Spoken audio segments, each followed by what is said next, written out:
বড়লোকদের নতুন ফোন কেনা ভার্সেস মধ্যবিত্তদের নতুন ফোন কেনা। মম 3 মাস ধরে আমি এই ফোনটা ইউজ করছি। এই ফোনটার ইউজ করতে আমার ভালো লাগছে না। তুমি আমাকে একটা নতুন ফোন কিনে দাও।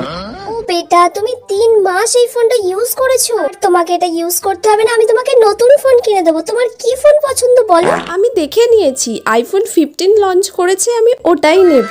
আচ্ছা, তাহলে তুমি ওটা অর্ডার দিয়ে দাও। ঠিক আছে মম, আমি অর্ডার করে নিচ্ছি। তাহলে এই ফোনটা কি করবে? এই ফোনটা আর কি করব? এটা তাহলে ফেলে দেব? ফেলে দেওয়ার কোনো দরকার নেই, তুমি আমাকে দিয়ে দিও, আমি আমার ড্রাইভারকে দিয়ে দেবো। ও মা, আমি কতদিন ধরে এই ফোনটা ব্যবহার করছি, প্রায় 5-6 বছর হয়ে গেল। এই ফোনটার তেমন চলছেই না। কি হয়েছে? এই তো কদিন আগে তোকে আমি ফোনটা কিনে দিলাম, এই কদিনের মধ্যে তোর ফোন খারাপ হয়ে গেল? এই দেখো, উপরের এগুলো পুরো ফেটে গেছে। ও, ওখানটা রং উঠে গেছে, ওইটুকুতে কিছু হবে না। এটা এখনো তুই 10 বছর চালা। 10 বছর? 10 দিন চলবে না? তুমি এটা আমাকে 10 বছর ইউজ করতে বলছো?